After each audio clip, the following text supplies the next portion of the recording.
Hello friends, welcome back to my YouTube channel UFS updates for stocks, जहाँ पे मैं आपको स्टॉक मार्केट से रिलेटेड हर एक लेटेस्ट अपडेट देने की कोशिश करता हूँ और आपको गाइड भी करता हूँ। तो आज है 7 अप्रैल और जैसा एक्सपेक्टेड था बिल्कुल वैसा ही हुआ। अब कल एक्चुअली मैंने आखिरी वीडियो में मैंने बोला था कि हम एक्सपेक्ट कर ही रहे कि मार्केट एक्चुअली बहुत ज़्यादा गिरावट होगा 7 अप्रैल को, और ऐसा ही बिल्कुल हुआ कि मार्केट आप ताबड़तोड़ गिरावट हुआ मार्केट में। आप देख सकते हैं, एक बार थोड़ा गिरावट का एनालाइज करते हैं तो सेंसेक्स में ऑलमोस्ट 3% का गिरावट है। निफ्टी 3.25% के करीब गिर के बंद हुआ। बैंक निफ्टी से भी अच्छा एक्चुअली हमें सपोर्ट नहीं मिला लास्ट कुछ दिन से गिरावट। लास्ट कुछ दिन पहले भी अच्छा खासा होता, लेकिन बैंक निफ्टी हमें बचा रहा था, लेकिन आज बैंक निफ्टी ने भी गिव अप कर दिया। और निफ्टी और मिड कैप 100 में अगर देखें तो यहाँ पे 3% से भी ज़्यादा का गिरावट है। थोड़ा और एनालाइज करते हैं इसको तो निफ्टी स्मॉल कैप अगर बात करें तो ये तो ऑलमोस्ट 4% गिर चुका है। और निफ्टी 500 में भी 3% से ज़्यादा का गिरावट है। तो और इंडिया विक्स आप देख सकते हैं, जैसे जब बहुत ज़्यादा मतलब अब ये भी बढ़ गया, जब मार्केट बहुत ज़्यादा चढ़ता है या गिरता है एक ही दिन में तो ये भी बढ़ता ही है बहुत ज़्यादा। एक बार सेक्टर वाइज भी परफॉर्मेंस देख सकते हैं तो आप निफ्टी ऑटो देख सकते हो ऑलमोस्ट 4% का करीब गिरा है। ओके, निफ्टी आईटी आज 2.5% गिरा है।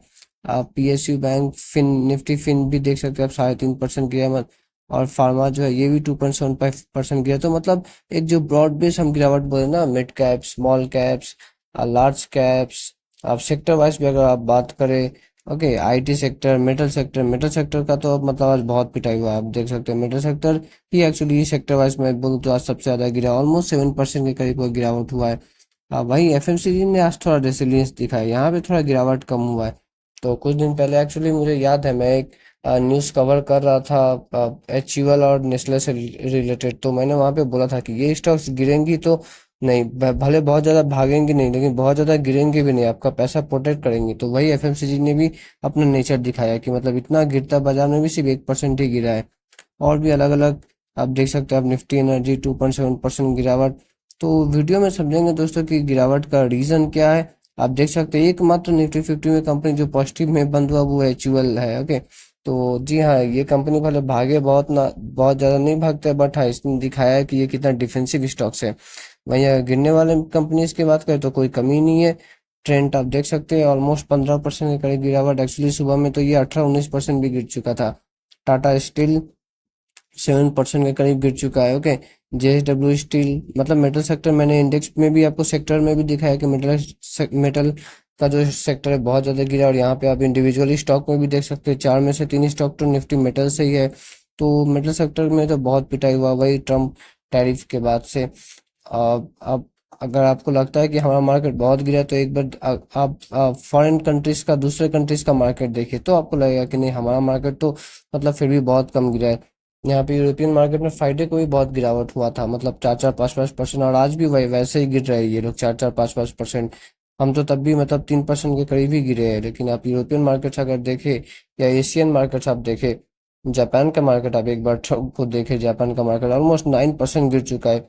और मैं आपको बताना चाहता हूँ कि जापान के एक्चुअली फ्यूचर्स में तो लोअर सर्किट भी लग गया था। ओके, तो हम तो अभी वो सबसे काफ़ी दूर है। आप स्ट्रेट टाइम्स देख सकते हैं 8%। हैंगसेंग ये हांगकांग का मार्केट है, ये 15% तक गिर गया। ताइवान का मार्केट एक बार देखिए मोर देन 10%। तो मैं बोलूँगा आप फिलहाल खुशी होने का थोड़ा बात तो यही है कि हम उतना तो नहीं गिर रहे जितना कि बाकी सब कंट्रीज के मतलब स्टॉक्स गिर रहे हैं। तो ये मतलब बेटर मैं सिचुएशन बोलूँगा। आते हैं थोड़ा और अब मतलब ये गिरावट का एनालाइज करते हैं, देखते हैं कि मतलब मेन रीजंस क्या क्या है गिरावट के। तो मेन रीजंस तो सबसे पहला यही है कि ये जो ट्रेड वार, ये जो ट्रम्प साहब ने शुरू किया है वो एक्चुअली रुकने का नाम नहीं ले रहा, वो अब और फैल रहा है। कैसे फैल रहा है, मैंने एक्चुअली संडे को भी कवर किया था ये चीज़ वीडियो में कि चाइना ने भी यूएस पे अब रेसिप्रोकल टैरिफ लगा दिया। यूएस ने आप अगर देखिएगा चाइना पे तो ओवरऑल 34 नहीं 54% का टैरिफ लगाया, क्योंकि उन्होंने 20% टैरिफ तो पहले से लगाया था और फिर उसके बाद 34% का टैरिफ लगाया। ओके, तो चाइना ने भी वैसे ही किया। चाइना ने भी अभी जो है यूएस पे 34% का टैरिफ लगा दिया। इतना ही नहीं, चाइना और इतना ही नहीं रुका, चाइना ने और भी कुछ किया। चाइना ने क्या किया, कुछ रेयर अर्थ एलिमेंट्स है, ओके, उन्हें यूएस में एक्सपोर्ट करने से बंद कर दिया चाइना ने। और चाइना ने कुछ anti dumping probe, okay, anti dumping probe का मतलब क्या होता है कि मतलब आप समझिए कि आप इन्वेस्टिगेशन करते हैं ताकि फॉरेन कंट्रीज कहीं ऐसा तो नहीं कि आपकी कंट्री में कुछ गुड्स एंड प्रोडक्ट्स बहुत सस्ता में बेच रहे हैं। इससे अगर फॉरेन कंट्रीज अगर कुछ भी गुड्स एंड प्रोडक्ट्स आपके कंट्री में अगर बहुत ज़्यादा सस्ता में बेचे तो आपके जो डोमेस्टिक जो मार्केट प्लेयर्स हैं उनको हर्ट होता है। तो इस पे भी चाइना ने इन्वेस्टिगेशन शुरू कर दिया है। तो ये सब रीजन था कि मतलब अगर दुनिया के दो सबसे बड़ा इकोनॉमी आपस में लड़ेंगे तो फिर बाकी सब कंट्रीज कैसे मतलब सब कुछ मतलब अच्छा नहीं होगा। आप समझ रहे हैं ना, गिरावट बहुत ज़्यादा, रिसेशन के चांसेस बहुत ज़्यादा होंगे। और वैसे ही हुआ कि मतलब यूएस में अभी जो अचानक से जो इन्फ्लेशन बढ़ने वाला है, इससे मतलब अब एक्सपेक्ट किया जा रहा है कि मतलब इससे कंफर्म, एक्चुअली मैं रादर बोलूँगा कि हो गया है कि ये मतलब इससे रिसेशन बढ़ने के बहुत ज़्यादा चांसेस है। और बर्नस्टीन जो कि एक रिसर्च फर्म है, इन्होंने अपने रिसर्च में बोला भी है कि एवरेज ये एक्सपेक्ट करते हैं कि यूएस में जो इंपोर्ट्स होते हैं उनके दाम 28% तक ज़्यादा बढ़ जाएंगे, ये जो टैरिफ शुरू हुआ। और जेपी मॉर्गन और गोल्डमैन सैक्स, इनसे भी रिलेटेड मैंने आपको कुछ दिन पहले बताया था कि इन्होंने प्रेडिक्ट किया ये, जैसे आप देख सकते हैं गोल्डमैन सैक्स कुछ दिन पहले इनका कहना था कि यूएस में 20% चांसेस है रिसेशन आने का, लेकिन अब इनका कहना है कि यूएस में 35% तक चांसेस है रिसेशन आने का। वहीं अगर मैं जेपी मॉर्गन का बात करूं तो इन्होंने तो कुछ अलग ही मतलब लैंग्वेज में इन्होंने वार्निंग दिया। इन्होंने बोल दिया देयर विल बी ब्लड। इनका मानना है कि 60% चांसेस है कि ट्रम्प के टैरिफ की वजह से ग्लोबल रिसेशन आ सकता है। तो ये तो एक पहला रीजन है कि मार्केट का मतलब गिरने का, बहुत खतरनाक आज जो गिरावट हुआ।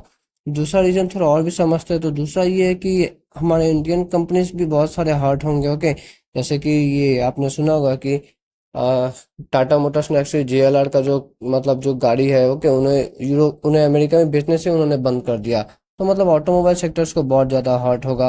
और भी बहुत सारे ऑटो एंसिलरीज कंपनी है वो भी हर्ट होंगी। ओके, उसके बाद यूएस में अगर रिसेशन आएगा तो सबसे पहले हमारे आईटी कंपनीज भी हर्ट होंगी। जिस और हमारा जो आईटी कंपनीज है, आप जैसे ये जो टीसीएस, इन्फोसिस, विप्रो, इनका मैं बात कर रहा हूँ, ये एक्चुअली निफ्टी 50 में ये सेकंड सबसे ज़्यादा वेटेज रखती है। सबसे पहले में तो फाइनेंशियल कंपनीज रखती है, बैंकिंग कंपनीज का सबसे ज़्यादा वेटेज है, लेकिन सेकंड नंबर में ही जो है अ, ये जो आईटी सेक्टर के जो कंपनीज है इनका सबसे ज़्यादा वेटेज है निफ्टी 50 में। तो अगर इन्हें अगर हर्ट होगा तो हाँ, इंडिया पे भी ओवरऑल इफेक्ट करेगा ही। इसीलिए आपने देखा भी होगा कि एक्चुअली कुछ दिन पहले से टीसीएस बहुत ज़्यादा गिरने लगा था। ओके, और फिर मेटल सेक्टर में भी बहुत ज़्यादा गिरावट आया है। ओके, मेटल सेक्टर में गिरावट इसलिए आया क्योंकि देखिए दुनिया का सबसे बड़ा जो मतलब जो मेटल का प्रोड्यूसर है ना, वो एक्चुअली चाइना है। और चाइना पे अमेरिका में ने लगा दिया मैसिव टैक्सेस। तो अब इससे डर है कि चाइना का कहीं ऐसा नहीं कि मतलब सारा अपना जो भी वो मेटल प्रोड्यूस करता है कहीं आके इंडिया में बेचने लगे एकदम कम कम दाम पे। तो इससे क्या होगा कि इंडिया का जो डोमेस्टिक जो मेटल प्लेयर्स है ना, इन्हें काफ़ी ज़्यादा हर्ट होंगी। ओके, काफ़ी ज़्यादा ये मतलब हर्ट होंगी ऐसा हुआ तो इसलिए भी मतलब मेटल सेक्टर का बहुत पिटावा, आज सबसे ज़्यादा पिटावा एक्चुअली मेटल सेक्टर में हुआ है। ऊपर से कुछ दिन पहले तक हमें लग रहा था कि फार्मा सेक्टर पे कोई टैरिफ नहीं लगेगा, लेकिन अब फार्मा सेक्टर पे भी टैरिफ लगने का डर है। तो इससे जो है इससे जो है मतलब अब हमारे इंडिया का मतलब बहुत ज़्यादा मतलब ऐसे कंपनी से जो कि इम्पैक्ट होंगी। ओके, और फिर अगर ऑयल एंड मार्केटिंग कंपनीज का भी मैं बात करूँ तो ये भी इनके भी लिए भी एक प्रॉब्लम है कि ब्रेंट क्रूड ऑयल जो बहुत ज़्यादा जो गिर रहा है, $63 के करीब में आ गया। इससे इन्हें इन्वेंट्री लॉसेस भी बहुत होती है। तो ये भी एक सेकंड रीजन था कि इंडिया में आज बहुत ज़्यादा मतलब मार्केट हमारा गिरा है, क्योंकि सेक्टर्स को बहुत सारे सेक्टर्स ही प्रॉब्लम में आने वाले हैं फ्यूचर में। नेक्स्ट एक और जो रीजन है गिरावट का, वो मैं बोलूँगा एफआईआई से का। मार्च 4 तारीख को जब निफ्टी ने लो बनाया था, ओके, मार्च 4 का मैं बात कर रहा हूँ, निफ्टी आई थिंक 22,100 के करीब में लो बना के वहां से रिवर्सल मारा था। तो तब रिवर्सल एक्चुअली आया ही इसलिए था कि एफआईआई ने बाइंग शुरू कर दी थी। ओके, लेकिन अब जो मतलब 2 अप्रैल से जस्ट कुछ दिन पहले ही जो है, अब मतलब एफआईआई का मैंने देखा कि वो फिर से एक बार बिकवाली शुरू कर चुके हैं। ठीक है, तो ये एक रीजन था कि मतलब एफआईआई का भी अब सपोर्ट मिलना मतलब मुश्किल है, ये एक्चुअली बेच रहे हैं। ओके, और अगर मैं इस साल के बात करूँ, ये 2025, तो स्टार्टिंग से अभी तक ऑलमोस्ट 1.5 लाख करोड़ का एफआईआई माल बेच चुके हैं। और वो अच्छा है कि मतलब डीआईएस बचा रहे, संभाल रहे, सपोर्ट कर रहे हैं। वरना डीआईएस अगर नहीं सपोर्ट करते तो आप सोचिए अभी निफ्टी कहाँ पे होता। अब निफ्टी आई थिंक 20,000 के भी नीचे चला जाता अगर डीआईएस का सपोर्ट नहीं रहता तो। अब हालांकि अभी भी मैं आपको एक चीज बता दे रहा हूँ कि अभी भी सबसे खतरनाक चीज जो हो सकता है वो अभी तक हुआ नहीं है। ओके, और वो चीज है ये, देखिए, European union. Okay, European union जो है, ये जो बहुत सारे कंट्रीज का एक ग्रुप है। ओके, यूरोप का जो कंट्रीज है उनका एक ग्रुप है। तो ये जो कंट्रीज है, देखिए, इनका पहले तो यूएस के साथ बहुत अच्छा रिलेशन था, लेकिन अभी पता है कि इनका और यूएस के बीच में कुछ अच्छा चल नहीं रहा है। तो एट द एंड मतलब अब डर यही है कि फिलहाल मतलब ये लोग भी अपने में प्लानिंग कर रहे हैं कि क्या हमें भी अमेरिका के अगेंस्ट वैसा ही करना चाहिए जैसा कि चाइना ने किया। चाइना ने तो अमेरिका के अगेंस्ट 34% का टैरिफ अनाउंस कर दिया चाइना ने। ओके, तो ये भी सोचा कि क्या हमें भी कुछ ऐसा स्टेप लेना चाहिए। और वो भी ये मे भी ये अमेरिका का जो टेक जायंट्स है, ओके, जैसे कि गूगल, फेसबुक, माइक्रोसॉफ्ट, ये सबको इसके अगेंस्ट में ये लोग मतलब कोई स्टेप लेने की सोच रहे हैं। और मैं आपको बता दूं, अगर ये जो यूरोपियन यूनियन है, अगर इन्होंने मतलब अमेरिका के टेक जायंट्स के अगेंस्ट अगर कुछ मतलब टैरिफ ये सब कुछ अगर लगाया, कुछ ऐसे टैक्सेस ये सब बढ़ाए, तो फिर जो मार्केट में जो गिरावट होगा ना, मैं आपको जो कहता हूँ ना ब्रूटल, मतलब काफी क्रूएल वाला जो गिरावट होता है वैसा गिरावट होगा। आप यहाँ पे देख सकते हैं, which European Union stressing that all the options remain available, all the options open in this counter response US types one avenue could be targeting big tech by regulation and other restriction. तो वो भी अपना companies countries में, European Union actually में भी कुछ regulations ला के मतलब अ, ये जो टेक जायंट्स हैं इनसे और से ज़्यादा टैक्स कलेक्ट कर सकते हैं। तो अगर ऐसा हुआ तब तो फिर मतलब भूल जाइए, तब कहाँ जाएगा, तब बाजार कहाँ जाएगा, मतलब रियल टर्म्स में ट्रेड वॉर जो कहते हैं ना वो शुरू हो जाएगा।